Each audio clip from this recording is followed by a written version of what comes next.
नमस्कार मित्रांनो, मी प्राध्यापक डॉक्टर संतोष खत्री, सहाय्यक प्राध्यापक राज्यशास्त्र विभाग विद्यावर्धिनी महाविद्यालय धुळे. मित्रांनो, आज आपण आंतरराष्ट्रीय संबंध या विषयातील खेड सिद्धांत याची चर्चा आपण करणार आहोत. खेड सिद्धांत याची चर्चा करताना आपण अगोदर बघूया की आंतरराष्ट्रीय संबंधांमध्ये वेगवेगळ्या सिद्धांतांच्या आधारे अध्ययन केले जाते. ही जी वेगवेगळी सिद्धांत आहेत त्या सिद्धांतांमधील आदर्शवाद, वास्तववाद, निर्णय निर्मिती सिद्धांत, व्यवस्था सिद्धांत आणि खेड सिद्धांत याच्याशिवाय अनेक सिद्धांतांचा वापर केला जातो आणि या सिद्धांतांच्या आधारे आंतरराष्ट्रीय संबंधांचे विश्लेषण आणि अध्ययन केले जाते. आणि त्यापैकीच आज आपण खेड सिद्धांत याची आपण चर्चा करणार आहोत. खेड सिद्धांत गेल्या 6 दशकांपासून आंतरराष्ट्रीय संबंधात वापरला जातो. खेड सिद्धांताचा सर्वप्रथम वापर गणित आणि अर्थशास्त्र तज्ज्ञांनी केला आणि विशेषतः आपण बघू शकतो की 1710मध्ये युद्धनीतीच्या दृष्टीने याचा वापर करण्यात आला. त्यानंतर 19व्या शतकामध्ये आर्थिक आणि युद्धनीतीच्या दृष्टीने या सिद्धांताचे प्रतिपादन केले गेले आहे. या दोघा विषयांमध्ये खेड सिद्धांताचा वापर करण्यामागील संख्याशास्त्र हा एक महत्त्वपूर्ण मुद्दा होता. युद्धनीतीमध्ये संख्येचा खूप महत्त्वाची भूमिका असते आणि त्याचबरोबर आर्थिक विषयामध्ये किंवा आर्थिक क्षेत्रामध्ये सुद्धा संख्याशास्त्राचा खूप मोठा उपयोग केला जातो. त्या दृष्टीने सर्वप्रथम खेड सिद्धांताचा वापर आपल्याला युद्धनीती आणि अर्थशास्त्रासारख्या विषयांमध्ये करण्यात आलेला आपल्याला दिसतो. आंतरराष्ट्रीय संबंधांचा विचार केल्यास आंतरराष्ट्रीय संबंधांमध्ये 1940च्या दशकामध्ये न्यूमन आणि मॉर्गेन्स्टन या गणित शास्त्रज्ञांनी खेड सिद्धांताचा उपयोग केलेला दिसतो. आणि आंतरराष्ट्रीय संबंधांमध्ये या सिद्धांताचा वापर करणारे किंवा या सिद्धांताचा उपयोग करणारी जी विचारवंत आहेत किंवा जी अभ्यासक आहेत त्याच्यामध्ये विशेषतः आहेत Martin Shubik, Morton Kaplan, Karl Deutsch, Thomas Schelling इत्यादी ही विचारवंत आहेत. मी यापूर्वीही आदर्शवादी सिद्धांत आणि वास्तववादी सिद्धांताची चर्चा करताना सांगितलं होतं की विशेषतः आंतरराष्ट्रीय संबंधांमध्ये 1950 नंतर जी काही सिद्धांत मांडण्यात आली आहेत त्या सिद्धांतांमध्ये खास करून अमेरिकन विचारवंतांचा किंवा अभ्यासकांचा मोठ्या प्रमाणात वाटा आपल्याला दिसतो. मात्र खेड सिद्धांताचा उपयोग न्यूमन आणि मॉर्गेन्स्टन या विचारवंतांनी केला. हे विचारवंत ऑस्ट्रियन विचारवंत होते.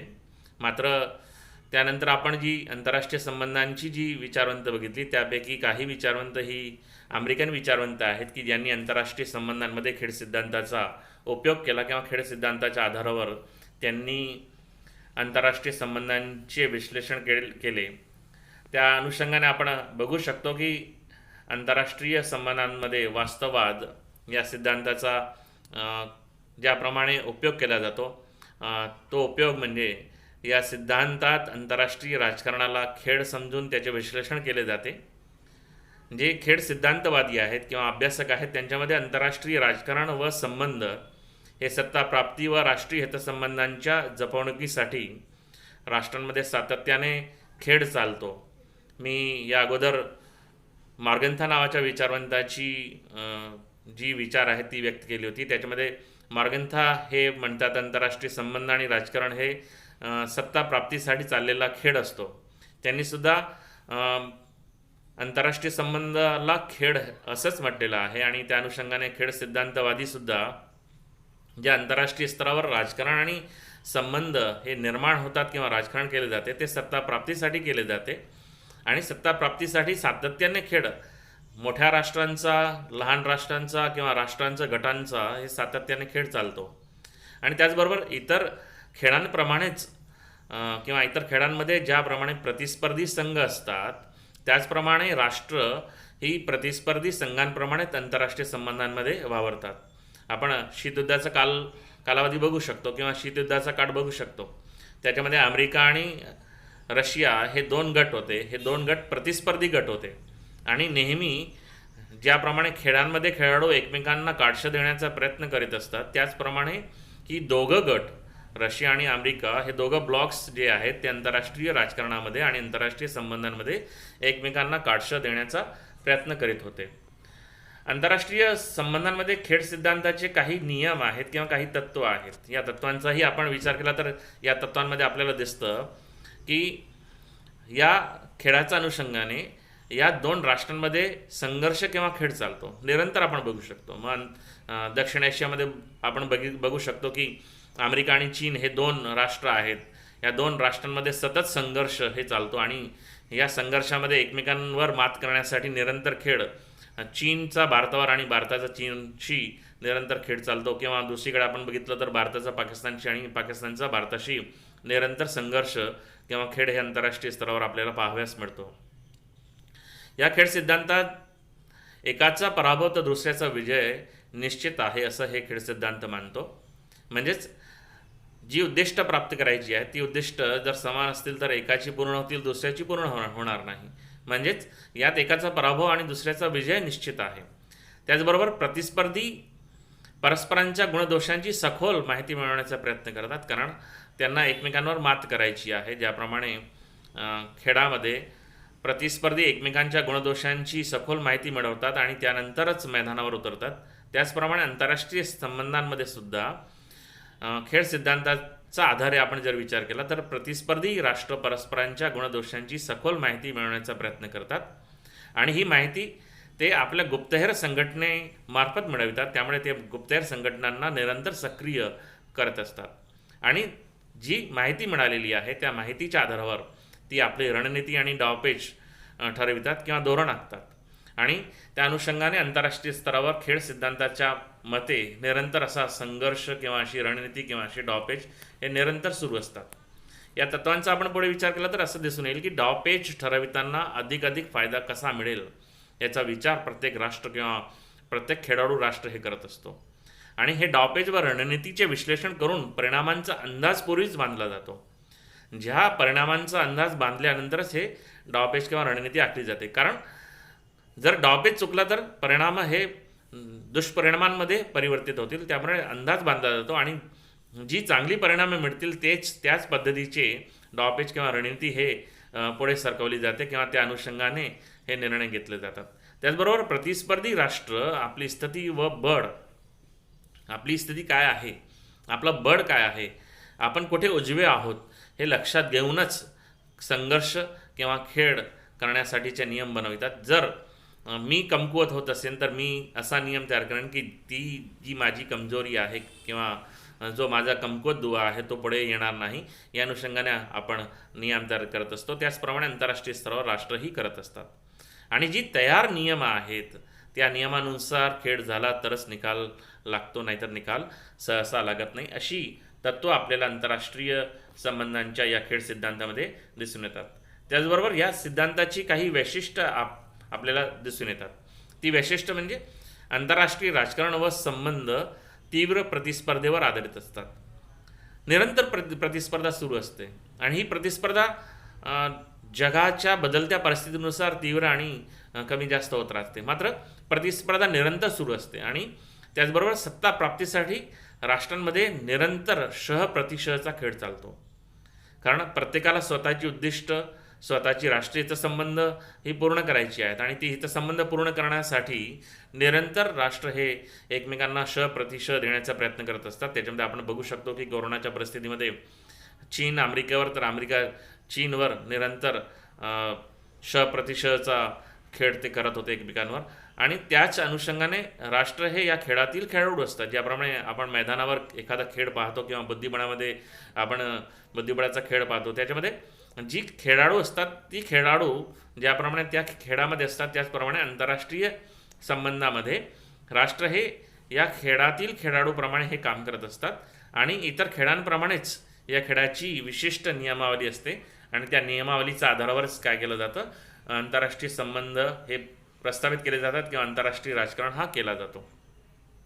सत्ताप्राप्तीच्या या खेळात राष्ट्र एक दुसऱ्यांच्या पराभवाचा निरंतर प्रयत्न करत असतात. पराभवाचा प्रयत्न म्हणजे काय की आपल्याला संबंधित राष्ट्रापेक्षा जास्तीत जास्त कसा फायदा मिळेल. उदाहरणार्थ आपण विचार केला, भारत आणि पाकिस्तानच्या सीमारेषेचा प्रश्न विचार केला, तर भारत कधीच हे खपवून घेणार नाही की काश्मीरच्या मुद्द्यावर अमेरिका पाकिस्तानच्या सपोर्टला जावं, चीन पाकिस्तानच्या सपोर्टला जावं.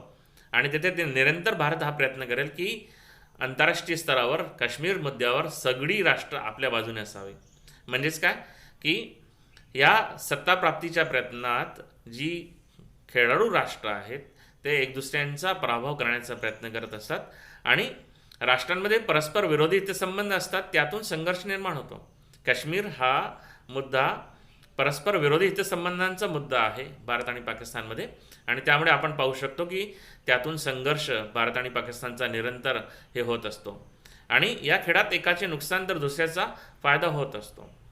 काश्मीर मुद्द्याचा विचार केला तर याच्यामध्ये एकाचं नुकसान आणि एकाचा फायदा होणार आहे. एकतर भारताचा फायदा होणार, एकतर पाकिस्तानचा फायदा होणार. किंवा आंतरराष्ट्रीय स्तरावर जी काही हितसंबंध आपल्याला पूर्ण करायचे असतील ते कधी होतील, कधी होणार नाही. म्हणजे अर्थातच एखाद्या वेळेस पराभव स्वीकारावा लागेल, एखाद्या वेळेस विजयही मिळू शकतो, पण मात्र एकाचा नुकसान आणि दुसऱ्याचा फायदा हा निश्चित असतो असं खेळ सिद्धांत मानतो. आणि खेळ सिद्धांत ची जी वैशिष्ट्य आहे त्याच्यामध्ये काही अभ्यासक आंतरराष्ट्रीय राजकारणाला बुद्धिबळाचा खेळ म्हणून संबोधतात. ज्याप्रमाणे बुद्धिबळाचा खेळ असतो त्याचप्रमाणे आंतरराष्ट्रीय स्तरावर जी मोठी राष्ट्र आहेत त्या मोठी राष्ट्र हे बुद्धिबळाच्या खेळाप्रमाणे हे आंतरराष्ट्रीय संबंध प्रस्थापित करत असतात किंवा आंतरराष्ट्रीय राजकारणामध्ये वावरत असतात.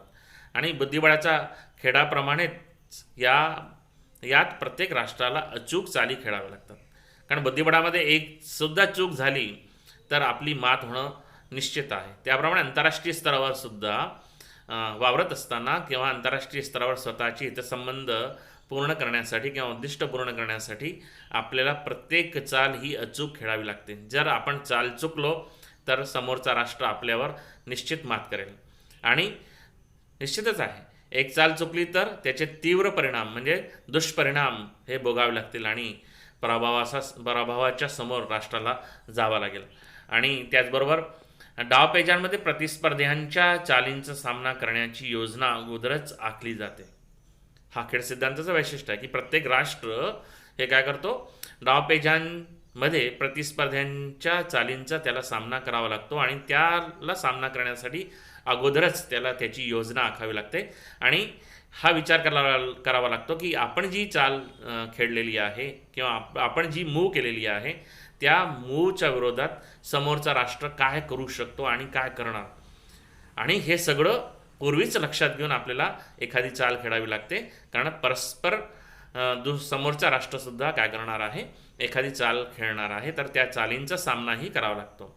आणि त्याचबरोबर डावपेच ठरविताना आपण प्रतिस्पर्ध्यांची दुर्बलता, त्याची शक्तिस्थाने, त्याची मजबूत स्थाने ही आपण लक्षात घेतो आणि ती लक्षात घेतली पाहिजे. कारण ती जर लक्षात घेतली नाही तर आपली चाल उलटही पडू शकते. आणि या डावपेचांचे हे सगळं डावपेच जे आहेत बुद्धिबळ खेळाप्रमाणे सगळ्या डावपेचांचा आपण विचार करून आपली एखादी चाल चालतो. मात्र आंतरराष्ट्रीय संबंधांमध्ये खेळ सिद्धांत या सगळ्या डावपेचांचा, या सगळ्या निर्णयांचा विचार करूनच काय करत असतो, आंतरराष्ट्रीय संबंधांचा विश्लेषण करत असतो. आणि ज्यावेळी राष्ट्र तर्कशुद्ध रणनीतीचा वापर करतात तेव्हा स्पर्धेतील त्यांचा फायदा निश्चित असतो. आणि ही तर्कशुद्ध रणनीती नेमकी काय आहे त्याचा अभ्यास हे खेळ सिद्धांतामध्ये केला जातो. आणि सत्ताप्राप्तीच्या या खेळामध्ये विजयासाठी प्रत्येक राष्ट्र तर्कसंगत वर्तन हे करत असतो किंवा त्याच्याकडून तर्कसंगत वर्तनाची अपेक्षाही केली जाते. वर्तनाच्या आधारावर नफे आणि तोटे याचे गणित मांडले जाते. नफा आणि तोटा काय होणार आहे, जास्तीत जास्त नफा कसा होईल किंवा आपला कमीत कमी तोटा कसा होईल याचा गणित अगोदर प्रत्येक राष्ट्र मांडतो आणि त्या आधारावर आपले वर्तन आंतरराष्ट्रीय स्तरावर तो करत असतो. आणि खेळ सिद्धांत ही निर्णय प्रक्रियेचा विश्लेषण करणारी पद्धत आहे. म्हणजे आंतरराष्ट्रीय स्तरावर प्रत्येक राष्ट्र परराष्ट्र धोरणाच्या अनुषंगाने कोणती निर्णय घेतो, त्याची निर्णय प्रक्रिया कशी आहे आणि परराष्ट्र धोरणांतर्गत जी निर्णय घेतली जातात त्या निर्णयांचं विश्लेषणसुद्धा खेळ सिद्धांतामध्ये केला जातो. त्याचबरोबर सहकार्य व संघर्षाच्या परिस्थितीत राष्ट्र जे निर्णय घेतात त्या निर्णय निर्मितीच्या प्रक्रियेचे अध्ययन केले जाते. मी अगोदरच म्हटलं परराष्ट्र धोरणांतर्गत जी काही निर्णय घेतले जातात किंवा ज्या निर्णय प्रक्रिया असतात त्या निर्णय प्रक्रियेचा सगळा विचार किंवा त्याचं विश्लेषण किंवा त्याचं अध्ययन या आंतरराष्ट्रीय संबंधांतील खेळ सिद्धांतामध्ये केला जातो. याच्यामध्ये सहकार्याचाही अभ्यास केला जातो तर संघर्षाचाही अभ्यास हा निश्चित केला जातो. तसेच या सिद्धांताच्या अनुषंगाने राष्ट्राने घेतलेल्या विशिष्ट निर्णयाच्या नफ्या तोट्याचे संख्यात्मक मोजमाप केले जाते.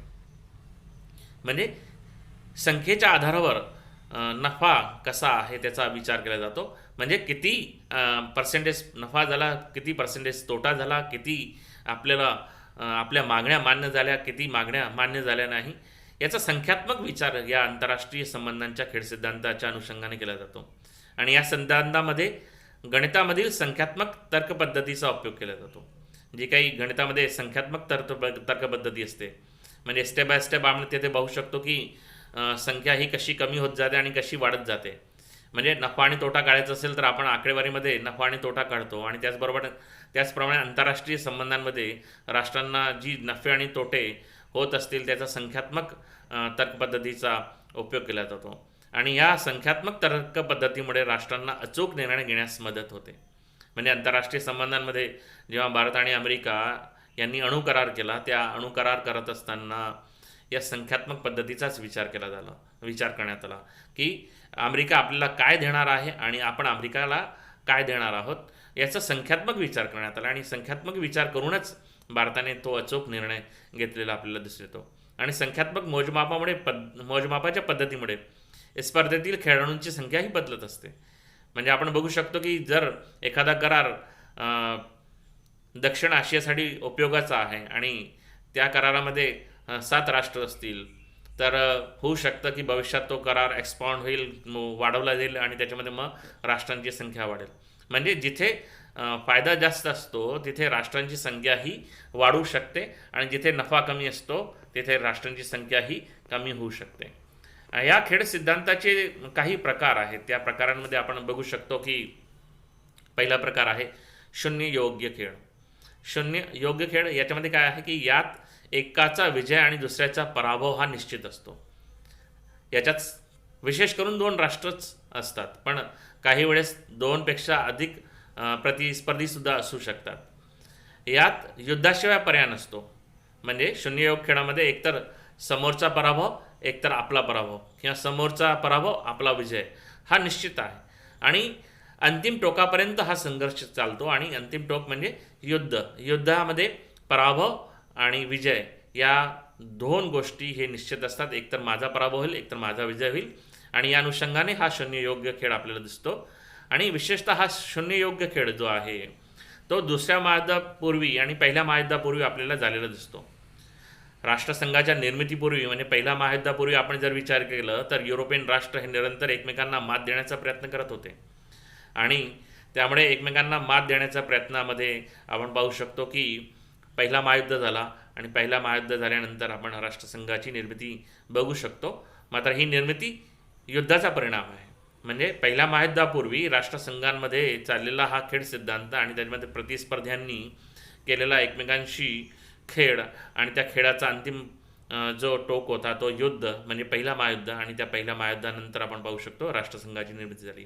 म्हणजे खेळ सिद्धांत मधील हा शून्य योग खेळ जो प्रकार आहे तो आपल्याला पहिल्या महायुद्धापूर्वी आपण बघू शकतो. त्यानंतर आहे अशून्य योग खेळ. नॉन झिरोसम खेळ आहे.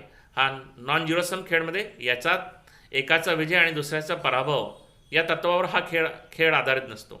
याच्यामध्ये सामूहिक नफा हा एक विशेष महत्त्वाचा तत्व या प्रकाराचा आहे की याच्यामध्ये सामूहिक नफा घेण्याचा प्रयत्न केला जातो. आणि हा नफा जो आहे तो समूहामध्ये वाटला जातो. यामध्ये 2 किंवा 2 पेक्षा अधिक प्रतिस्पर्धी असू शकतात. याच्यामध्ये असं आवश्यक नाही की 2च राष्ट्र असतील.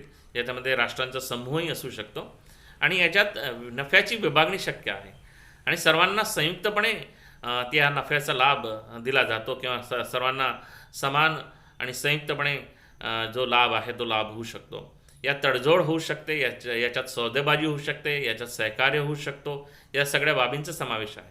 आणि आपण पाहू शकतो की शीतयुद्ध कालावधीमध्ये हा खेळ साधारणपणे खेळला गेला. याच्यामध्ये अमेरिका हा रशिया गटाला फोडण्यासाठी तडजोड, सौदेबाजी आणि सहकार्याला वाव देत होता, तर रशिया अमेरिकेच्या गटाला फोडण्यासाठी तडजोड, सौदेबाजी आणि सहकार्याला हा वाव देत होता. अशा प्रकारे हा एक खेळ सिद्धांत आहे, जो आंतरराष्ट्रीय संबंधांमध्ये आधुनिक कालावधीमध्ये जास्तीत जास्त वापरला जातो आणि या सिद्धांताच्या आधारावर आंतरराष्ट्रीय संबंधांचे हे विश्लेषण केले जाते. आणि विशेषतः हा जो खेळ सिद्धांत आहे, हा खेळ सिद्धांत राष्ट्रांच्या परराष्ट्र धोरणाची रणनीतीचे विश्लेषण करण्याचा प्रयत्न करतो आणि मागील 6 दशकांपासून या खेळ सिद्धांताचा उपयोग आंतरराष्ट्रीय संबंधांमध्ये करण्यात आलेला आपल्याला दिसून येतो. तर हा आहे आपला खेळ सिद्धांत. आपल्याला हा जर व्हिडिओ आवडला असेल तर याला निश्चित आपण लाईक करा, शेअर करा आणि सबस्क्राईब करा. पुन्हा आपण एका दुसऱ्या सिद्धांताला घेऊन आपल्यासमोर येणार आहोत.